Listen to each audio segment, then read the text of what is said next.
अभिभावक अपने बच्चों को समय दें और समय देने के साथ शिक्षा के क्षेत्र में वो किस स्तर से आगे बढ़ रहे हैं उन सब की जानकारी अभिभावकों को होनी चाहिए।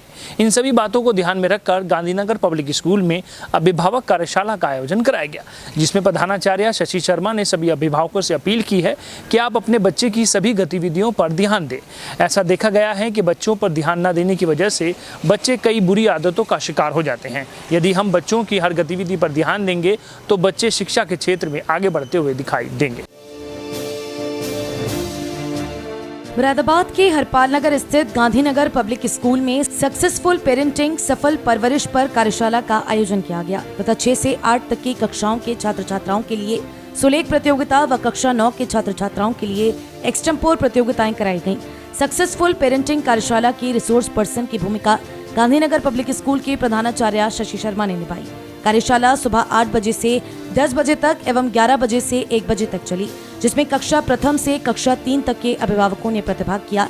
रिसोर्स पर्सन शशि शर्मा ने वीडियो एवं फोटो के माध्यम से सभी अभिभावकों को समझाने का प्रयास किया कि बच्चों को सही बातों को समझाना और उन्हें अच्छे संस्कारों में ढालना बहुत ही आसान होता है। बचपन में इन्हें जो परवरिश मिलेगी, बड़े होकर ये वैसे ही बनेंगे।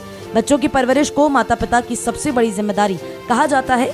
बच्चों को कभी डर दिखाकर अनुशासन सिखाने की जगह उनमें सेल्फ डिसिप्लिन विकसित करने की कोशिश करनी चाहिए और इसके लिए माता पिता को स्वयं अनुशासित रहना होगा, क्योंकि बच्चा देखने से बहुत ज्यादा सीखता है। माता पिता को समझने की कोशिश करनी चाहिए। बच्चों की गलतियों पर माता पिता अक्सर जोर जोर से डांटने या चिल्लाने लगते हैं। ऐसा बच्चा जब अपनी सफाई में कोई बात रखता है तो वह माता पिता सुन नहीं पाते और बच्चों पर चिल्लाते हैं, तो बच्चा भी उनकी बातें सुनना बंद कर देता है और उसकी शरारतें बढ़ने लगती हैं। बच्चों की गलतियों पर ज्यादा रिएक्ट करने से बचना चाहिए। बच्चे अपने मन की बात अक्सर किसी को नहीं बताते। ऐसे में बच्चों को ये एहसास कराएं कि आप उनकी भावनाओं को समझ रहे हैं। बच्चों को उनके खाने की पसंद के बारे में पूछें, उन्हें बैठकर खाना खिलाएं। जब बच्चा उदास हो तो उन्हें गले लगाएं। इस तरह से अपना वक्त बच्चों के साथ बिताकर उन्हें अपने प्यार का एहसास जरूर कराएं। सबसे महत्वपूर्ण यही है कि अपने बच्चों के साथ अधिक से अधिक समय व्यतीत करें। हमारी कुछ आदतें, हमारा व्यवहार, हमारा बिहेवियर, हमारे एक्शंस हमें बच्चे को इनडायरेक्टली सिखाने के लिए हम तैयार कर रहे हैं। यस, हम आपस में बात कर रहे हैं, हम आपस में झगड़ा कर रहे हैं, हमारा आपस में हॉट कन्वर्सेशन हो रहा है, हम अपने दोस्त से लड़ रहे हैं, अपने फ्रेंड से लड़ रहे हैं, हम मोबाइल पे किसी से लड़ाई कर रहे हैं और वो देख रहा है। ठीक है, तो आज हम इस पर बात करेंगे और इससे बच्चे का फिजिकल मेंटल डेवलपमेंट,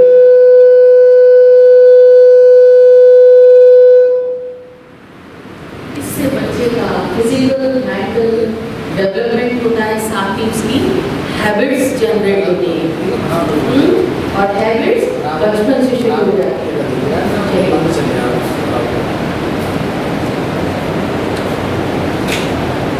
क्या हमने अपने बच्चे के लिए प्लानिंग की?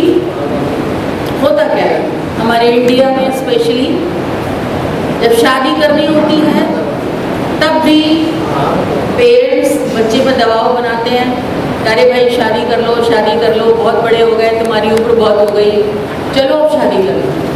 फिर शादी हो गई, शादी के बाद फिर दबाव, अरे देखो अब तुम्हें अपनी जनरेशन को आगे बढ़ाना है, अब तो तुम्हें अपनी फैमिली प्लान कर लेनी चाहिए। उसके बाद आपके फैमिली मेंबर्स, आपके फैमिली फ्रेंड्स, आपके रिलेटिव्स, आपके पड़ोसी हर तरह से आपको प्रेशराइज करते हैं कि अब तुम्हारी उम्र हो गई, अब तुम्हारी फैमिली प्लान होनी चाहिए। और सबके कहने पर, सबके दबाव में आप फैमिली प्लान करने के लिए मजबूर हो जाते हैं, लेकिन उसमें आप कहाँ हैं? कभी सोचा? क्या आप तैयार थे? क्या आप mentally, physically, financially and yes emotionally तैयार थे? नहीं, ज्यादातर केसेस में ऐसा नहीं होता। इसलिए माता पिता बनने का मतलब है कि प्रकृति ने हम पर ट्रस्ट किया कि हम एक बेहतर इंसान हैं और हमारा बच्चा और भी बेहतर होगा।